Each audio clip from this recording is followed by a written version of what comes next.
अस्सलाम वालेकुम जी मेरे प्यारे प्यारे पंजाबी नाल मुहब्बत करने वाले तुहानू सब नू मेरे वालों खलूस भरिया सलाम। ये ना थोड़ा जिहा तेज़ भी बोलिया जाता कुछ कदी बस पता नहीं की हो जाता। मैं ना इत्थे कॉलेज ना अमीपुर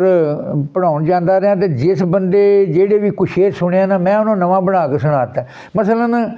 जिला जंग के परले बन्ने ने ना ये आंदे ने जांगड़ी वो आंदे ने गीचर। हाँ जी तो मैं इत्थे बड़ा सी मुंडा मैनू आंदा गीचर साधे ने तो मैं उन्होंने समझाउण वास्ते लिखिया एक ना कथा जिमें वारसां दा कथा सुना। तज़ब दे कोठे ते हरगिज़ ना चढ़िए तअसब दे कोठे ते हरगिज़ ना चढ़िए ते नफरत दे वेड़े कदी भी ना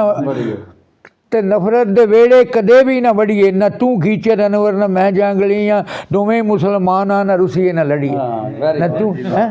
तअसब दे कोठे ते ये ना ये फिर ना इस तरह मैं इसे दिन अगे रख के काफिया लैके ने एक गज़ल भी बनाई। कदी जान बुझ के ना कंडियां च अड़िए कदी जान बुझ के ना कंडियां च अड़िए जे मंत्र ना आवे ते फनीर ना फड़िए कदी जान बुझ के ना कंडियां च अड़िए जे मंत्र ना आवे ते फनीर ना फड़िए इलम नू हमेशा किताबां च लभीए बईए आलमा कोल दिल ला के पढ़िए बईए आलमा कोल दिल ला के पढ़िए बड़ी कम दी गल दस गए ने सियाणे जे पग सिर ते होवे ना बेड़ी ते चढ़िए बड़ी कम दी गल दस गए ने सियाणे जे पग सिर ते होवे ना बेड़ी ते चढ़िए हसद रूह दा रोगे एदे कोलों बचिए किसे कोल माले असी क्यों पसड़िए किसे कोल माले असी क्यों पे गलिए ये गल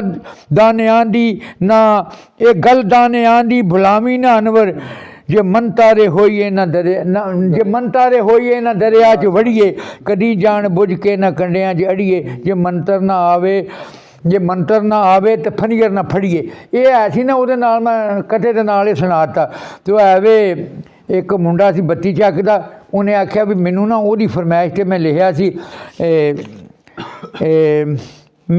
रुख के थले ना जिवें शहर गल्लां करते हैं हज़ार भट्टी के बड़े शहर ने।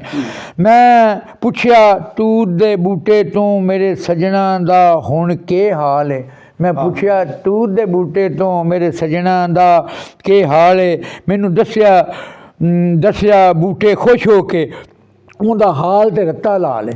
हाँ जी उनका हाल ते रत्ता ला ले। मैं पुछया तूत दे बूटे तू मेरे सजना दा हुण के हाल है मैनू दस्या बूटे खुश हो के उनका हाल ते रत्ता ला ले जेंदी जेब च छिल्लड़ वेख लवे टुर पौंदा उनदे नाले अज ओही उनदा यार अनवर जिहदे कोलों लभदा माल है ओहदे नाल ना फिर मैं आख्या इन्हें एक होर भी रुख कल दस्या वन दे रुख मैनू कल दस्या उस मुंडे की फरमाइश थी कल दस्या कल दस्या वन दे रुख मैनू इंज अपने कोल बुला के तेनू छड़ के हुण पछतांदा ही कदी वेखी ओनू आके